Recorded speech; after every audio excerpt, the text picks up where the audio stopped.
Bonjour à tous, je suis heureuse d'être parmi vous. Donc, un nœud unique, une carotide sévère à pseudomonas et un échec de traitement médical. Permettez-moi de vous présenter notre approche chirurgicale par greffe de membrane amniotique. Donc, je n'ai pas de conflit d'intérêt. Donc, les carotides à pseudomonas sont dues à un germe agressif, notamment chez les porteurs de lentilles, avec un risque élevé de perforation cornéenne. La membrane amniotique présente des propriétés antibactériennes, anti-inflammatoires, pro-cicatrisantes et anti-angiogéniques.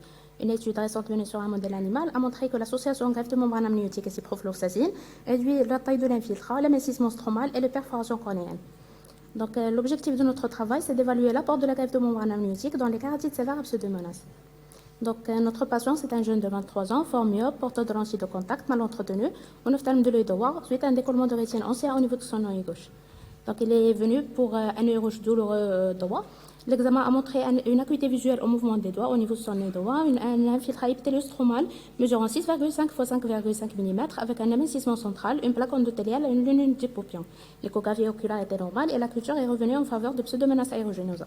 Donc, le patient a été hospitalisé et a bénéficié de collyre fortifié à base de vancomycine et ceftazidime ainsi que de la ciprofloxacine orale et topique. 3 jours plus tard, on a une aggravation de l'investissement central et devant le risque imminent de perforation, une greffe de membrane amniotique lyophilisée en sandwich a été réalisée. Donc, dès le J1 du post-opératoire, on a une diminution de la douleur et des sécrétions. À J15, on a une réépithélisation cornéenne et une intégration de la membrane amniotique. 3 semaines plus tard, on a un contrôle de l'infection. Donc, on a arrêté l'antibiothérapie et on a démarré de la corticothérapie topique. 2 mois plus tard, on a une amélioration de l'acuité visuelle qui s'est devenue avec 3 dixièmes avec correction, une récupération stromale. Ainsi, le patient, cependant, a gardé une T cornéenne et il est candidat à une greffe de cornée programmée.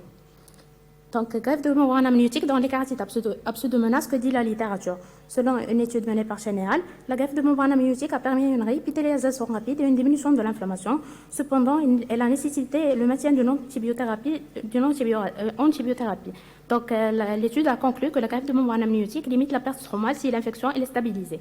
Une deuxième étude a montré que la greffe de membrane amniotique donne moins de perforation cornéenne et une bonne récupération visuelle.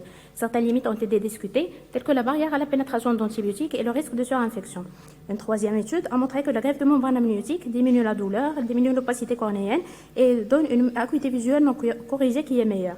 Dans notre cas, nous avons utilisé une membrane amniotique lyophilisée, une alternative qui est beaucoup plus accessible dans notre contexte et rarement documentée dans les carotides à pseudomonas.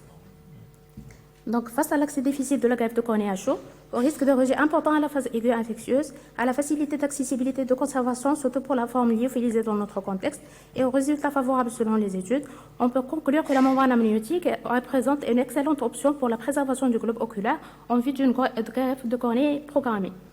Donc, je vous remercie.